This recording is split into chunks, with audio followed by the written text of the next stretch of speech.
Imagine a financial empire so vast its credit networks could topple kingdoms and reshape continents. Picture wealth so concentrated it could buy armies, bribe generals, and determine the fate of 200 million people with a single transaction. Envision a banking dynasty whose word carried more weight than royal decrees, whose ledgers held the destiny of nations, and whose financial gravity could pull entire civilizations into their orbit. At the center of it all stood Jagat Seth, the banker of the world, whose family controlled more liquid wealth than most European nations combined. For over 2 centuries, the Seth dynasty had operated as the invisible hand behind the Mughal Empire, the shadow financiers who turned imperial dreams into mathematical reality. This is the untold story of how one Indian moneylender's financial machine didn't just enable the British conquest of India, it created the British Empire itself, and how the greatest wealth transfer in human history happened not through military conquest, but through a financial transaction that changed everything overnight. Most textbooks tell you the British conquered India through superior military tactics and political cunning. They're wrong. The British Empire was built on Indian money, financed by Indian bankers, and executed through the most sophisticated financial conspiracy in history. Every rupee that flowed into British coffers, every trade route that enriched London merchants, every colonial administration that extracted wealth from the subcontinent, all of it was made possible by a financial infrastructure that had been perfected over generations by Indian banking families. The Jagat Seth family weren't just wealthy, they were financially omnipotent. Their banking houses in Murshidabad controlled the silver flows from European trading companies. Their credit networks extended from the Deccan Plateau to the Himalayan foothills. Their financial instruments were so sophisticated that European merchants spent decades trying to understand how Indian bankers could move massive sums across thousands of miles without physically transporting a single coin. But here's what made the Jagat Seths truly dangerous to any imperial power. They didn't just finance trade, they financed governments. Every Mughal provincial governor, every regional nawab, every local administrator depended on Jagat Seth credit to maintain power. They were the financial engine that kept the richest territory on earth functioning. What you're about to discover will fundamentally change how you understand empire, power, and the invisible hand that shapes nations. Because the real story of British India isn't about East India Company soldiers or colonial administrators. It's not about superior European technology or political sophistication. It's about how financial gravity works, and how money, not muskets, determines the destiny of civilizations. The British didn't conquer India, they purchased it. And the seller was the very financial system that had made India wealthy in the first place. This is the story of the greatest financial betrayal in history, and how one family's decision to collaborate with imperial predators created the template for every economic colonization that followed. To understand how one family's financial empire built another empire, you need to see 18th century Bengal as it really was, the richest territory on earth, controlled by the most sophisticated banking network in history. Bengal in 1750 wasn't just wealthy, it was mathematically impossible to comprehend its riches by European standards. The province generated more tax revenue than the entire British Isles. Its textile exports clothed half of Europe. Its agricultural surplus fed populations from the Middle East to Southeast Asia. And at the center of this economic universe sat the Jagat Seth banking dynasty, controlling financial flows that dwarfed anything European merchants had ever imagined.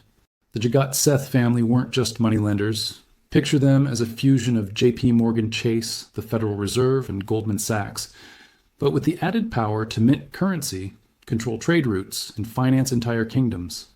They were the shadow behind every throne in the Mughal Empire, the invisible architects of imperial finance who turned political ambitions into economic reality. For over a century, the Jagat Seths had operated as the financial engine of Bengal. They controlled the silver trade from Europe, managed the textile exports to Britain, and most crucially, they were the primary financiers of the Nawab of Bengal's government. Every tax collection flowed through their banking houses. Every government expenditure required their approval. Every military campaign depended on their credit. Here's what made their system so powerful. They didn't just lend money, they controlled the flow of money itself. The Jagat Seth financial network operated like a sophisticated central banking system, centuries before Europeans understood such concepts. They issued letters of credit that were honored from Kabul to Canton. They managed currency exchange rates across dozens of regional markets. They provided insurance for merchant caravans crossing thousands of miles of dangerous territory. They were the invisible hand that kept the richest province in India functioning smoothly. But the true genius of the Jagat Seth system wasn't just its scope, it was its integration. They didn't just finance trade, they controlled the infrastructure that made trade possible. They owned the merchant ships, managed the trading posts, and maintained the communication networks that connected Bengal to global markets. They were simultaneously the bank, the stock exchange, the insurance company, and the logistics network for the entire regional economy. European merchants who dealt with the Jagat Seths described them with a mixture of awe and frustration. These Indian bankers could move sums that would bankrupt European kingdoms with nothing more than a written note. They could coordinate financial transactions across continents using methods that European banks wouldn't master for another century. But here's the danger of controlling financial gravity. Once external forces understand your system, they can use it against you. Enter the British East India Company, not as conquerors, but as financial parasites who understood something the Mughals never grasped. You don't need to defeat a financial empire. You need to absorb it. The British had been studying the Jagat Seth system for decades. They knew that Bengal's wealth wasn't just in its land or people. It was in its financial infrastructure, the banking networks, the credit systems, the trade relationships. These were the real sources of power. Control the banks, control the empire. So they made Jagat Seth an offer that revealed the true nature of imperial power.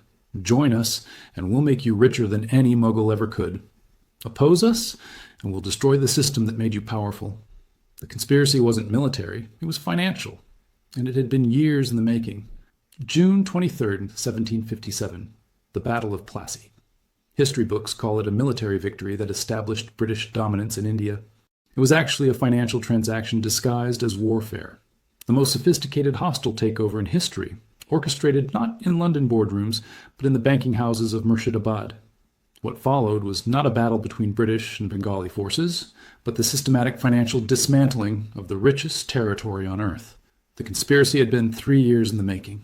Since 1754, British East India Company agents had been secretly meeting with Jagat Seth representatives, not to negotiate trade agreements, but to engineer the financial collapse of their own government. The British understood something that would become the template for every economic colonization that followed. You don't need to defeat a financial system. You need to turn it against itself. Jagat Seth had made his choice. Instead of financing the Nawab Siraj-ud-Dowlah's resistance against the British, he secretly financed the British East India Company's conquest of his own homeland. But this wasn't simple betrayal. It was financial engineering on a scale that wouldn't be seen again until the corporate takeovers of the 20th century. Think about the mathematical precision of this operation. Jagat Seth used his financial networks to ensure that Siraj-ud-Dowlah's army wasn't paid, while simultaneously providing the British with detailed intelligence about Bengali military positions, financial resources, and political vulnerabilities. He coordinated the bribery of key military commanders, managed the logistics of British troop movements, and even financed the weapons that would be used against Bengali forces. The battle lasted less than 3 hours. The financial preparation took 3 years. When Robert Clive's forces faced Siraj-ud-Dowlah at Plassey, the outcome was predetermined not by military superiority, but by financial reality. Half of the Nawab's army had been bribed to defect, using money provided by Jagat Seth. The other half hadn't been paid in months because Jagat Seth had systematically withdrawn financial support from the Bengali government. The British forces at Plassey numbered fewer than 3,000 men. The Bengali army had over 50,000 soldiers, but numbers meant nothing when the financial infrastructure supporting those soldiers had been systematically dismantled from within. Jagat Seth had engineered the perfect financial coup. He destroyed his own government to become the financial partner of its replacement. In his calculations, this wasn't betrayal, it was strategic repositioning. He believed he was trading Mughal decline for British partnership, exchanging a weakening empire for a rising one. But here's what Jagat Seth didn't understand about dealing with financial predators. Once they absorb your system, they no longer need you. The British had studied the Jagat Seth financial networks not to partner with them, but to replace them. Every trade route, every credit mechanism, every banking relationship that Jagat Seth revealed during the conspiracy was carefully documented by British agents. They weren't just gaining military intelligence, they were reverse engineering the entire financial infrastructure of Bengal. Within a decade, the British had systematically dismantled the Jagat Seth financial empire. They didn't destroy it, they absorbed it. Every banking house was either closed or converted to British control. Every trade relationship was redirected to serve British interests. Every financial innovation was copied and implemented by British institutions. When the dust settled, everything had changed overnight. Bengal went from being the richest territory in the world to a source of raw materials for British factories. The Jagat Seth family went from being bankers of the world to footnotes in British colonial records. The wealth didn't disappear, it was transferred. From Calcutta to London, from Indian banks to British institutions, from Eastern financial networks to Western imperial power. And the transfer mechanism was the very system that Jagat Seth had spent generations building. Here's what most textbooks don't tell you about the British Empire. It was built with Indian money, using Indian financial systems, through Indian banking networks. The greatest empire in history wasn't created through European innovation or military superiority.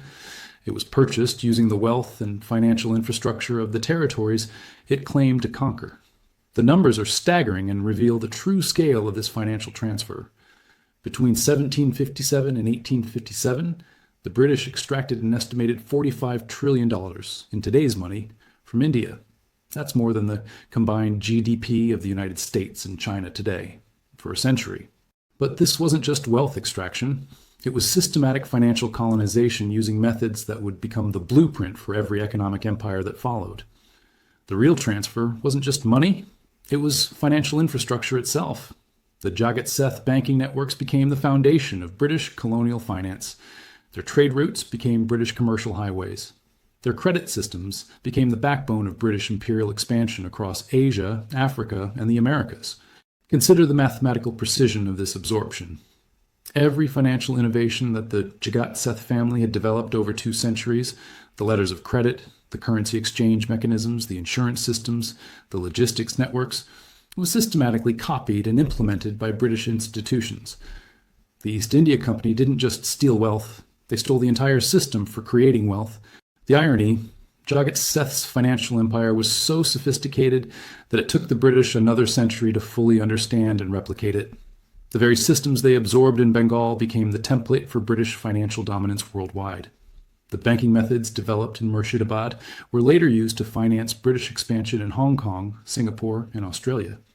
The trade networks that connected Bengal to global markets became the foundation of British commercial empire. Here's the danger of financial collaboration with imperial powers. Once they learn your systems, they no longer need your partnership. The Jagat Seth family thought they were making a strategic alliance with a rising power. They were actually teaching their replacements how to replace them.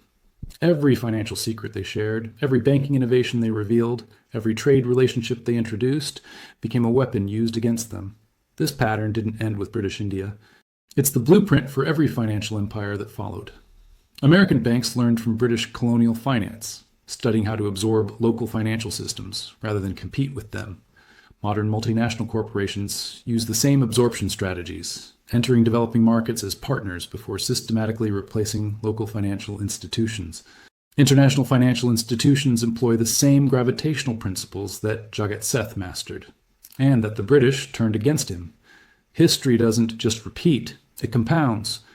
Every modern financial crisis, every currency manipulation, every economic partnership between developed and developing nations follows the same mathematical progression that began at Plassey: dependency, integration, absorption, extraction. The Jagat Seth story reveals the eternal truth about financial power. Money doesn't just talk, it determines who gets to speak. In 1757, Jagat Seth believed his financial power made him an equal partner with the British. He discovered too late that financial predators don't seek partnerships. They seek absorption opportunities.